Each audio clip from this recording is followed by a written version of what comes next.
Vamos a leer primera de Juan, perdón, la segunda epístola de Juan. Vamos a leer desde el versículo 7 al versículo 13.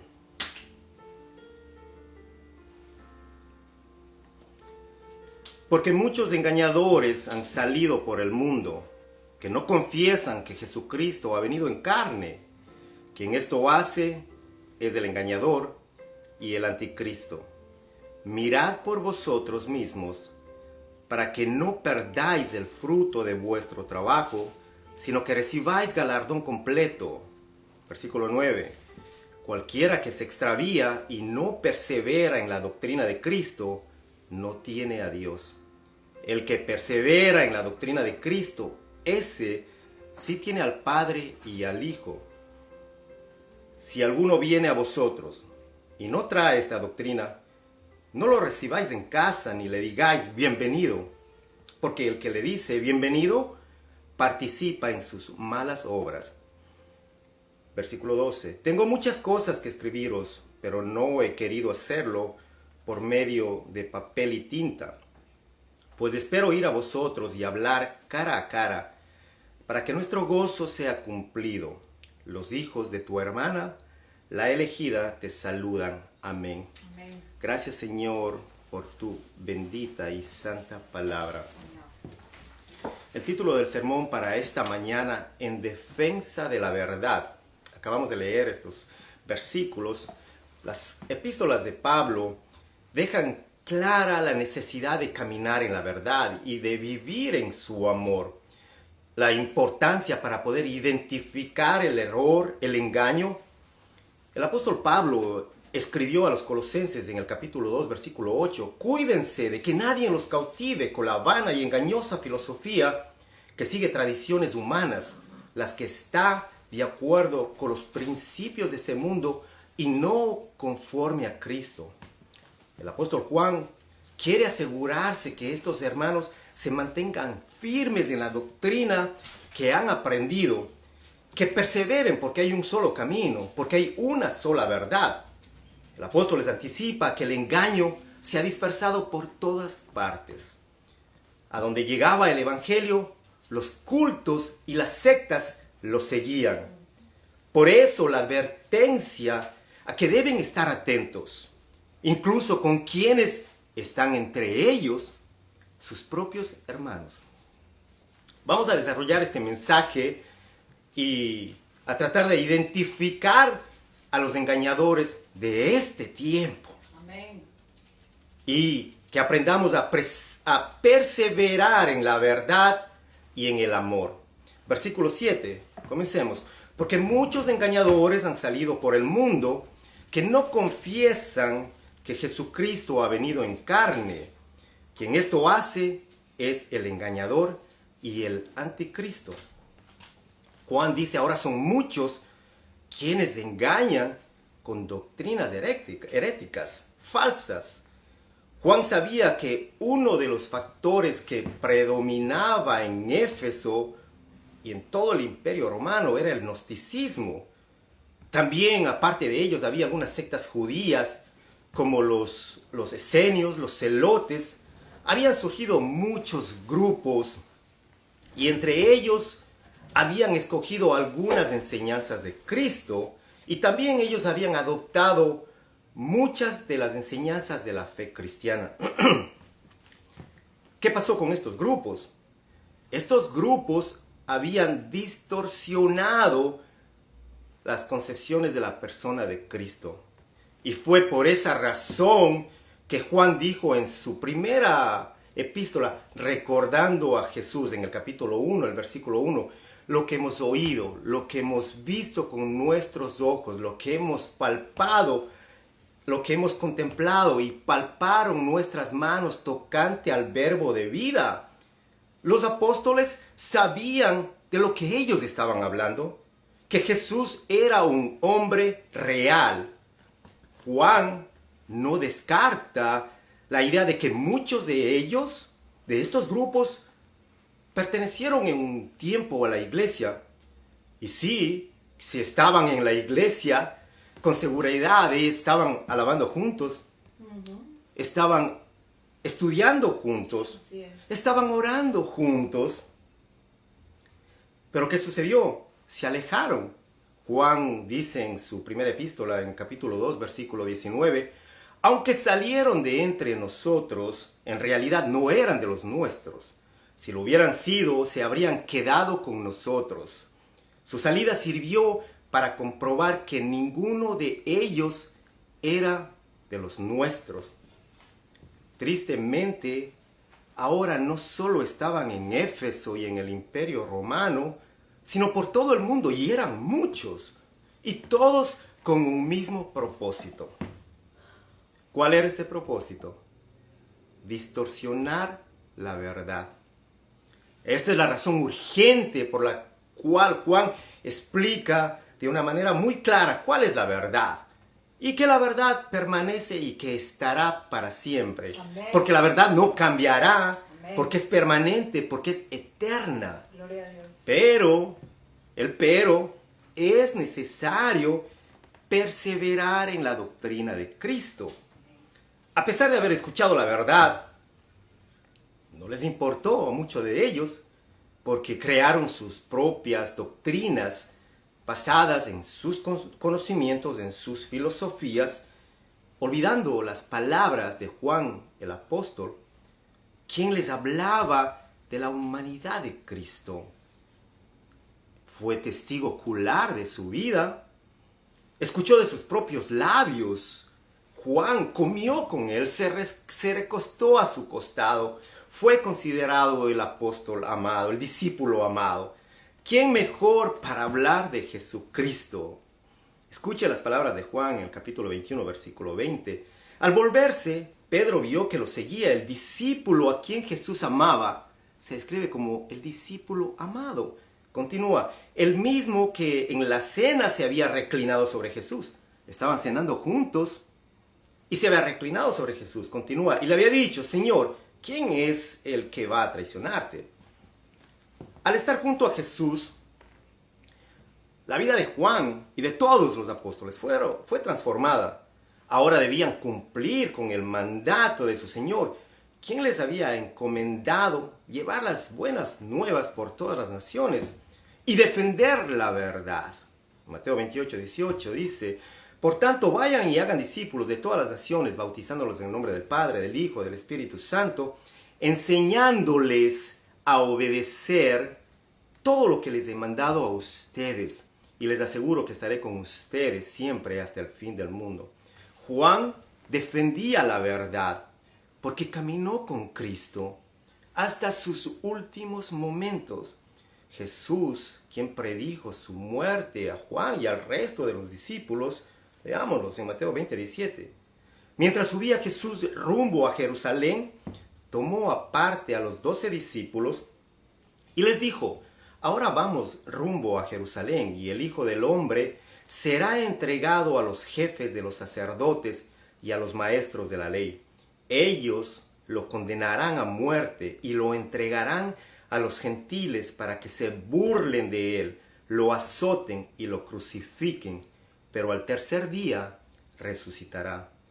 No solo fueron testigos de su crucifixión, pero también de su resurrección y su ascensión.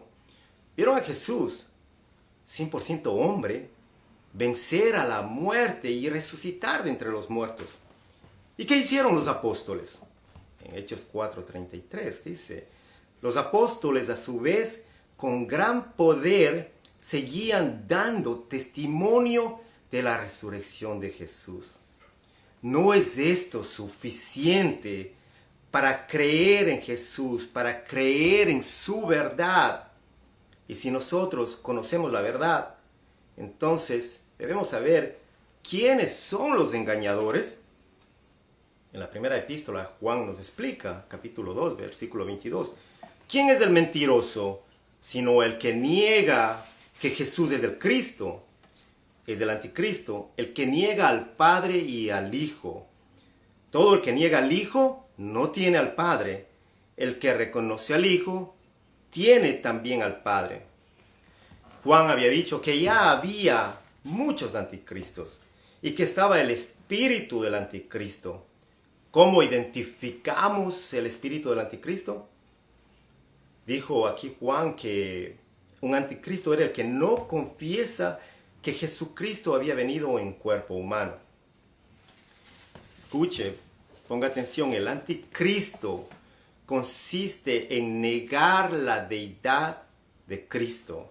Negar la deidad de Cristo es negar tanto aquello que se ha dicho de Él, importante, como todo lo que Él ha dicho. Si niegas lo que Cristo ha dicho, si cambias lo que Cristo ha dicho, hay un espíritu del anticristo. Pablo, el apóstol, también le recordó a los creyentes sobre los engañadores. En su carta a los Corintios, de la segunda carta, el capítulo 2, versículo 3, dice: pero temo que de alguna manera su pura y completa devoción a Cristo se corrompa, tal como Eva fue engañada por la astucia de la serpiente. Ustedes soportan de buena gana todo lo que cualquiera les dice, aun si les predican a un Jesús diferente del que nosotros predicamos, o a un espíritu diferente del que ustedes recibieron, o un evangelio diferente del que creyeron. Están creyendo, están escuchando. También el apóstol Pedro tuvo mucho que decir en cuanto a los engañadores y a los falsos maestros, a los falsos profetas. En su segunda carta, el capítulo 2, versículo 1 al 3, dice: pero hubo también falsos profetas entre el pueblo, como habrá entre vosotros, falsos maestros, que introducirán encubiertamente herejías destructoras, y aún negarán al Señor que los rescató, atrayendo sobre sí mismos destrucción repentina, y muchos seguirán sus disoluciones, por causa de los cuales el camino de la verdad será blasfemado. El camino de la verdad será blasfemado por causa de los engañadores. Y en el versículo 3, llevados, ¿por qué? ¿Cuál es la razón? ¿Por qué este movimiento? Dice, llevados por la avaricia. Estos maestros los explotarán a ustedes con palabras engañosas. Desde hace mucho tiempo su condenación está preparada y su destrucción los acecha. El versículo 7 termina confirmando esta palabra que acabamos de escuchar de los apóstoles. Juan concluye con estas palabras: quien esto hace es el engañador y el anticristo. Quien esto hace es el engañador y el anticristo. ¿Qué sucede en estos tiempos? Ahora, en este momento, aquí en Sudamérica, en todo el mundo, donde abunda la falsedad. Estamos hablando, el apóstol Juan está refiriéndose a negar la humanidad de Cristo, pero habíamos dicho que también no es solamente negar lo que se ha dicho de Él, sino todo lo que Cristo ha dicho. En otras palabras, hoy en día la escritura es distorsionada. Así es. ¿Para qué? Para el beneficio personal de quien está predicando. Porque el evangelio se ha vendido, es a cambio de algo. Te doy, me das. Da y recibirás. Eso no es la verdad del evangelio. Ese es negar a Cristo, negar las palabras de Cristo Jesús establecidas en las escrituras, distorsionándolas. No, eso es falso. Y estamos llenos de falsos maestros, de falsos profetas que se benefician de un pueblo ciego, de un pueblo ignorante. Perdóname la palabra, pero ignorancia es no tener conocimiento, ignorancia de las escrituras, porque no desean abrirlas, porque no desean escucharlas, porque no desean estudiarlas, indagar, ir al contexto, más allá de un versículo con mucho, pero que se lo interpreta a su propia manera. Es la interpretación, la correcta es la que está basada con la misma escritura. Y los apóstoles nos previenen de hace mucho tiempo sobre esto. Que pongamos atención, que estudiemos, que miremos cuál es la verdad. ¿Por qué estos falsos maestros están? ¿Por qué están? Pues no dice la Escritura. Porque hay muchos que tienen comezón de escuchar lo que ellos quieren escuchar. Yo no quiero escuchar que me digan, nadie quiere escuchar que les digan sus verdades, que tienes que dejar de mentir, que tienes que dejar de fornicar, que tienes que apartarte del engaño, que tienes que apartarte de la falsedad, que tienes que dejar la vida ociosa, la vida de tus concupiscencias, del adulterio, de la fornicación, de las borracheras, de las orgías, de las mentiras. Nadie quiere escuchar eso. Tú cambias, no. ¿Qué es esto? Esto no quiero escuchar. Lo apagas, déjame escuchar lo que yo quiero escuchar, lo que agrada a mi oído, que voy a ser prosperado. Dame 100, recibes 1000. Aquí están los 100. Qué vergüenza, qué triste, cuán bajo ha caído, cómo es pisoteado el evangelio en este tiempo. ¿Y por qué lo hacen? Dice Pedro, porque están llevados por la avaricia, por su codicia, por su deseo de tener más, de brillar en un púlpito, de ser aplaudidos, de manejar carros costosos, lujosos, de vivir en villas, en mansiones, con sus jets privados. ¿Dónde estamos, pueblo? Pero tú estás ahí escuchando porque viene una falsa promesa. Vas a tener trabajo, vas a tener casas, vas a tener... Declara. Llevas 20 años declarando y sigues una pobreza, no solamente económica, sino espiritual. Porque tu alma está seca, está sedienta, está muerta ya por tanta falsedad. Mientras ellos son llevados por la avaricia, dice Pedro, estos maestros los explotarán. ¿Qué tan clara es la Escritura? Los explotarán a ustedes con palabras engañosas, dulces, sofisticadas, muy sofisticadas. Desde hace mucho tiempo, su condenación está preparada y su destrucción los acecha. El Señor no puede ser burlado. El Señor lo ve todo. Y todos vamos a estar frente al Dios, al juez supremo, y tendremos que dar cuentas de todos nuestros actos. Amén. Gloria a Dios. Continuemos el versículo 8. Mirad por vosotros mismos. Mire Juan lo que dice ahora. Tanta falsedad, tanto engaño. Te robaron, te extorsionaron, te hicieron daño, te traicionaron y tú dices, ¿por qué a mí? Yo soy una buena persona, yo hago el bien, ¿por qué a mí? Pero la Escritura te dice, mirad, estad atento, pero no tuviste tiempo de leer la Escritura, no tuviste tiempo de ir un poquito más allá. Mirad por vosotros mismos para que no perdáis el fruto de vuestro trabajo, sino que recibáis galardón completo. ¿Qué es lo que Juan está pidiendo a sus hermanos, a la iglesia? Sean diligentes, hermanos. ¿Cómo van a actuar ustedes? No imiten al mundo. Están en peligro ¿de qué? De perder sus logros, su esfuerzo, su trabajo. Recuerden que hay un premio, hay un gran premio, hay un galardón. ¿Para quién? Para los que perseveran. Juan les está diciendo, es necesario actuar con diligencia. No esperen a que otros les cuiden. No esperen que el hermano esté orando por usted todos los días.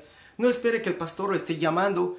Preséntese ante Dios, ante el grande, ante el Altísimo. Busque la Escritura, estudie la Escritura, hágalo. No espere de alguien más. Necesitamos ser diligentes, vigilantes en todo tiempo.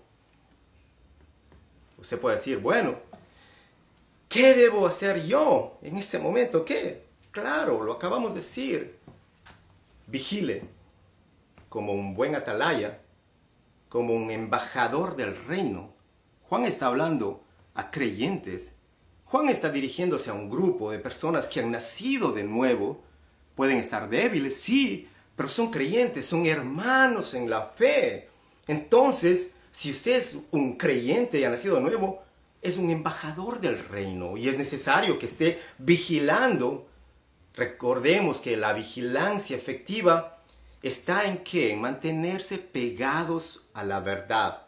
¿Para qué? Para que no seamos engañados, como dice Pablo, como dice Pedro, como dice Juan, como todos los apóstoles nos enseñan. Que no seamos engañados. Engañados, que no seamos confundidos, porque la astucia del engañador, del anticristo, es capaz de engañar a muchos y mucho más a quienes, a los que piensan que están fuertes, a los que piensan que todo lo sabe, que tienen el conocimiento, que tienen la capacidad, son autosuficientes. Hermano, son los primeros que van a caer, porque están acá arriba, mientras que quienes reconocen su debilidad, reconocen su pobreza en el espíritu, lloran por su pobreza espiritual, ¿sabe? Ellos van a ser levantados, van a ser protegidos, van a ser fortalecidos por Dios. ¿Quién es fuerte? El único que sí es fuerte, nuestro Dios. Y que Él va a derribar todo argumento que se levante en contra de su verdad. Sus batallas son victoriosas, siempre. Si estamos atentos, podemos ser instruidos.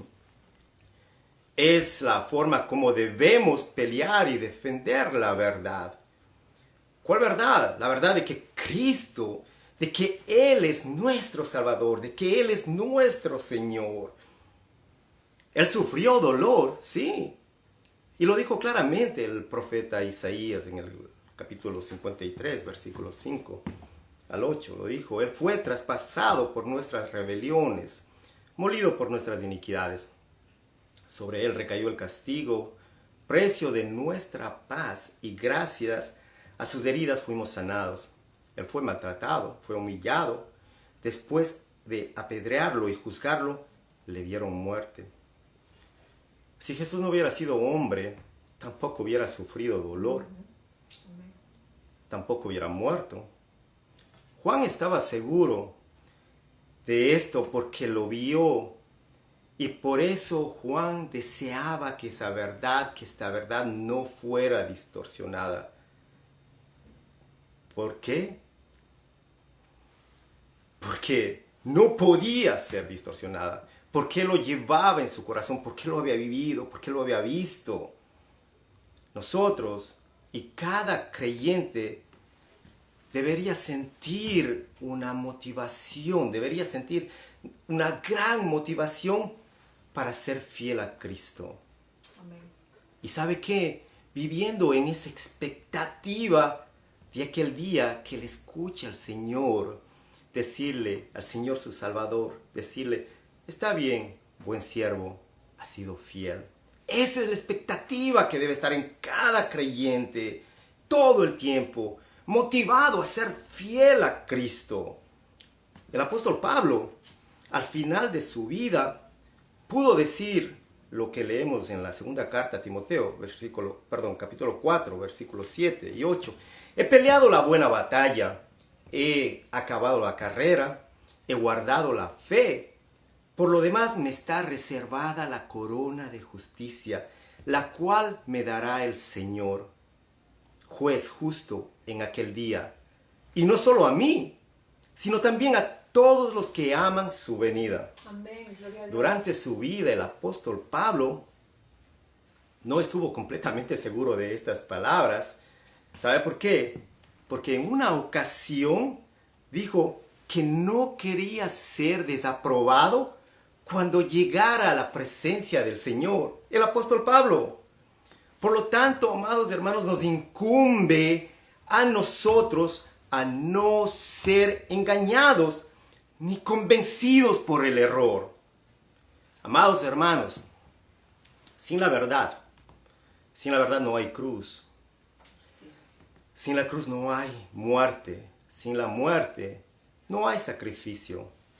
Sin un sacrificio no hay redención.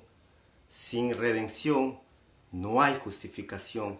Y sin justificación no hay salvación. Gloria a Dios. Por esta razón, la urgencia del apóstol Juan, las advertencias a los hermanos de la iglesia de Cristo, a estar atentos, a ser sabios en sus batallas.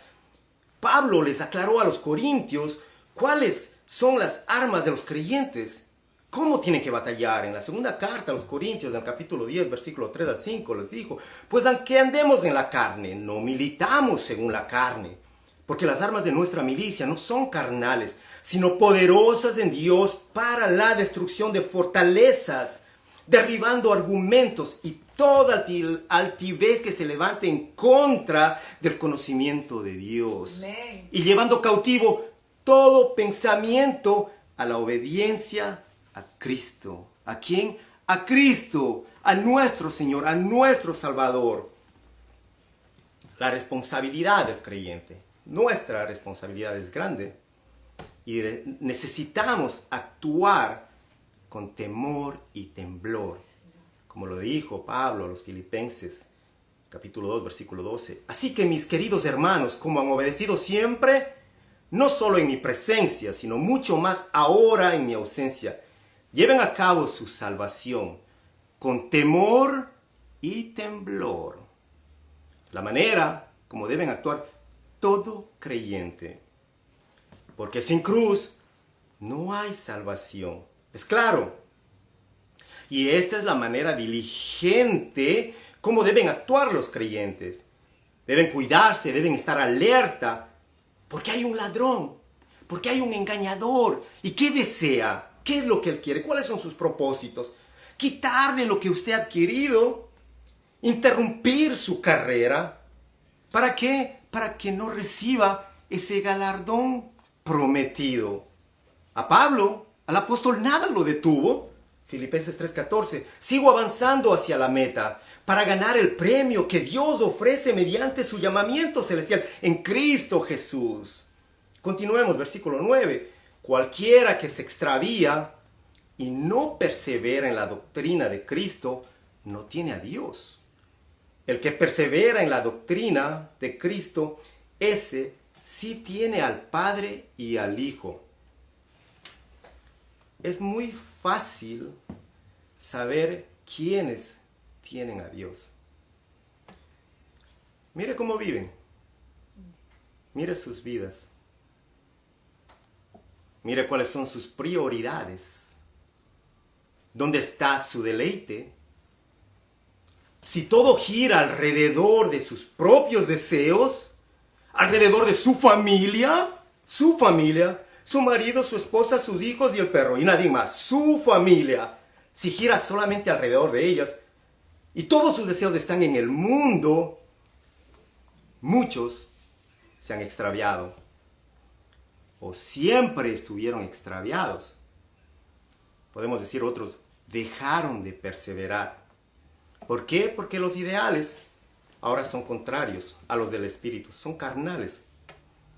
Entonces es claro saber, o eres un hijo de Dios, o eres un hijo del diablo, como dice la Escritura, no lo digo yo.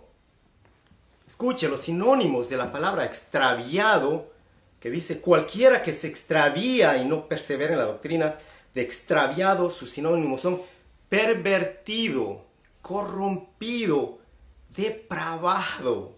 ¡Qué fuerte! ¡Qué fuerte! Pues la palabra te confronta. La palabra tiene que mostrarte en dónde estás, quién eres. Un pervertido no tiene a Dios. I'm sorry. Discúlpeme, pero el pervertido no tiene a Dios. Y esa es la verdad, y yo se lo voy a decir como está escrita. ¿Por qué? Porque el pervertido se deleita en la inmundicia. Un depravado está muy lejos de la santidad de Dios. Y su palabra dice que sin santidad nadie podrá mirar a Dios. Mucho menos acercarse y tenerle a su lado para disfrutar de su amor. No va. El significado, el concepto de extraviado es que ha perdido el camino. Extraviado quiere decir ha perdido el camino. ha perdido el camino. ¿Cuál es el camino del creyente? Cristo. Y si no tiene a Cristo, no puede llegar al Padre. ¿Por qué? Porque su acceso ha sido negado, ha sido quitado, ha sido bloqueado, ha sido restringido. Porque nadie puede llegar al Padre si no es por medio de su Hijo Jesucristo. El que se mantiene en el camino tiene a Cristo, y el que tiene a Cristo tiene acceso directo al trono de la gracia del Padre, del Hijo y del Espíritu Santo. Aquí es en donde el creyente recibe el amor de Dios Trino. Versículo 10, continuamos. Si alguno viene a vosotros y no trae esta doctrina, no lo recibas en casa, ni le digáis bienvenido. Nosotros no podemos perder el tiempo al aceptar a todos y a toda doctrina, a toda enseñanza. No, necesitamos saber si son de Cristo, y para ello necesitamos conocer la verdad. Si están en la doctrina de Cristo, si están en las enseñanzas de Él, en las enseñanzas que están registradas en las Escrituras. Porque el que no está con Él está en contra de Él. La iglesia necesita conocer la verdad para que la pueda defender y para no convertirse en una aliada de las falsas doctrinas, y mucho menos de las que niegan a Cristo que vino en la carne. A estas personas ni siquiera se les debería prestar oído, porque se han convertido en enemigos de Cristo nuestro Salvador.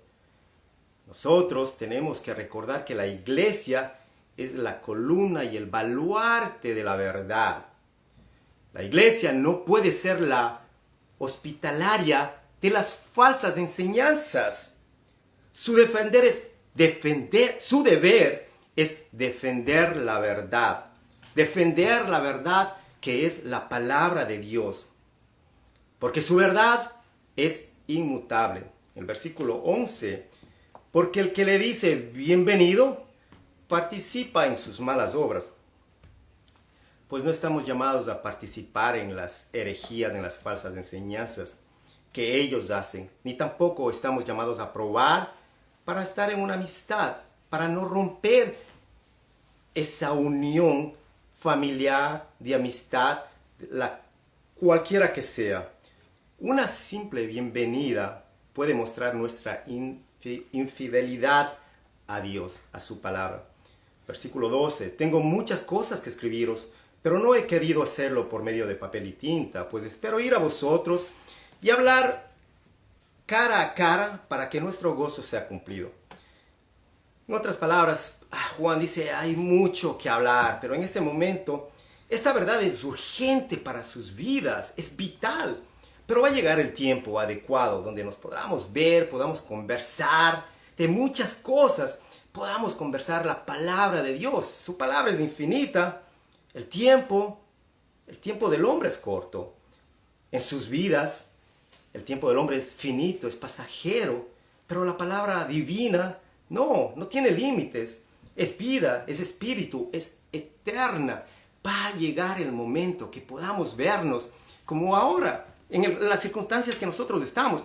No nos podemos ver, pero hermano, aquí está la verdad. Usted puede escucharla, usted puede vivirla, puede recibirla, puede llevarla en su corazón, en su mente. Está ahí. Aunque no nos podamos ver, aunque mi deseo sea llegar y abrazarles juntos, compartir un café como la familia de Cristo, levantar nuestras manos juntos, adorarle al Rey, cantarle, llorar juntos, reírnos juntos. Ese es mi deseo, por supuesto, y el suyo y de todos los creyentes.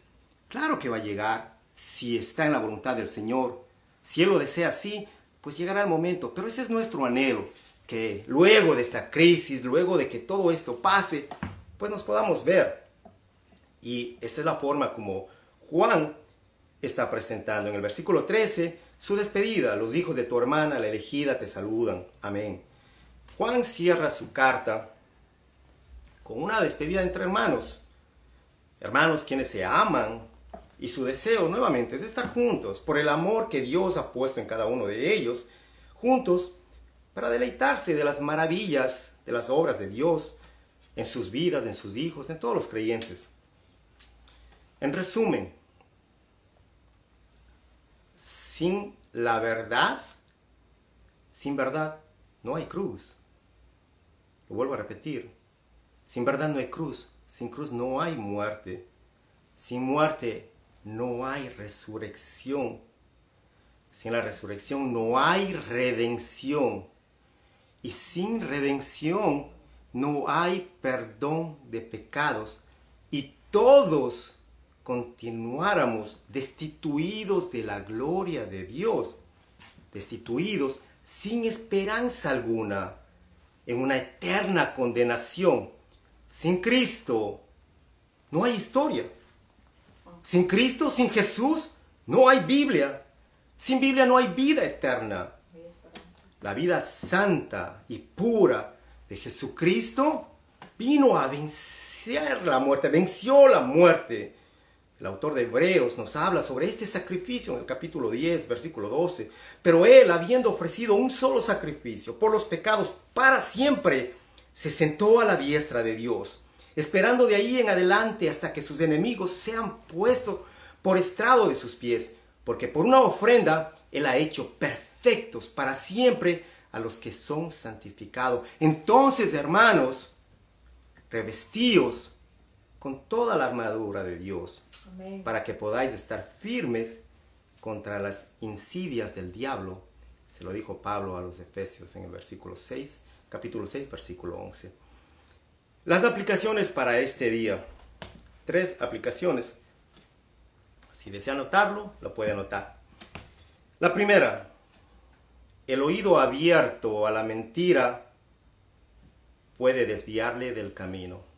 El oído abierto a la mentira puede desviarlo del camino y terminar extraviado y apartado de Dios. Vigile con la verdad, en la verdad y para la verdad. Amén.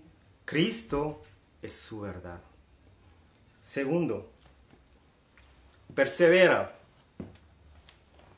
Aunque en muchas ocasiones se sienta derrumbado, el Espíritu Santo le sostiene.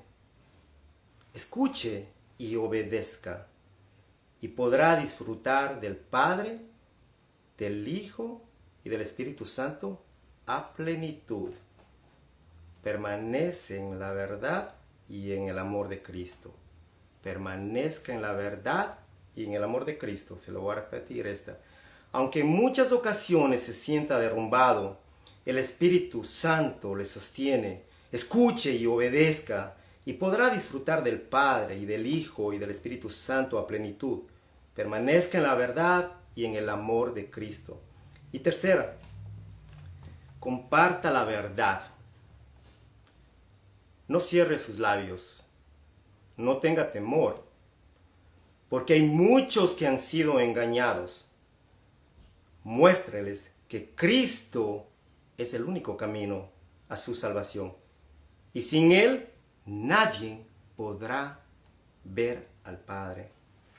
Última, comparta la verdad, no cierre sus labios, no tenga temor, porque hay muchos que han sido engañados. Muéstreles que Cristo es el único camino a su salvación, y sin Él nadie podrá ver al Padre. Amén. Vamos a orar. Señor, gracias, Dios amado. Gracias por instruirnos en tu verdad, en tu palabra, la que nos da vida eterna. Gracias porque sabemos que ella es nuestra ancla de salvación, la única que nos sostiene sin importar las dificultades ni las crisis. Ella trae paz y trae gozo, trae una esperanza. Gracias, gracias Altísimo Dios, tú Padre Celestial.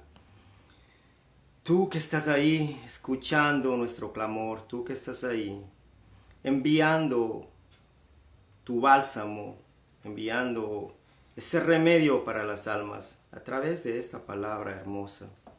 Gracias, amado Dios. La petición que no permitas que se nos olvide estas verdades. No permitas que mañana salgamos y volvamos a la inmundicia como el perro vuelve a su vómito. Ayúdanos, Espíritu de Dios, a ser fieles, a que haya una motivación a ser fieles a Cristo Jesús, recordando esa esperanza, alentarnos los unos a los otros. Señor, ayúdanos a perseverar, Dios, ayuda a que tu pueblo persevere. Solamente tú puedes hacerlo. A recordar que hay algo mucho más grande, que hay un premio, que hay un galardón que tú tienes para los que no han doblado rodillas a los Baales, para los que se mantienen fieles a un solo Dios, a un Rey, a un Salvador. No hay otro Salvador más que tu Hijo, Cristo Jesús. Gracias por este tiempo, gracias por esta palabra. Te damos a ti, mi Dios amado, y te pido que bendigas a cada uno de mis hermanos, a cada uno de los hermanos en las iglesias que se encuentran, que tú les ayudes y tú los fortalezcas en este momento de crisis. En el nombre de Jesús te damos gracias. Amén. Muchas gracias, hermanos. Que el resto del día usted pueda disfrutar en la presencia del Señor y que todo lo haga como para Cristo Jesús, y todo lo que haga en sus vidas pueda glorificar su nombre. Les recuerdo, el día lunes, mañana a partir de las 8, continuamos con nuestro estudio bíblico, continuamos orando. Días miércoles y viernes a partir de las 9 de la noche nos reunimos en oración y en una reflexión. Miércoles y sábado a las 9 de la noche juntos orando y meditando en la palabra del Señor. Mejor un día en su casa que mil afuera. Que Dios los bendiga, amados hermanos. Un abrazo. Buenas tardes.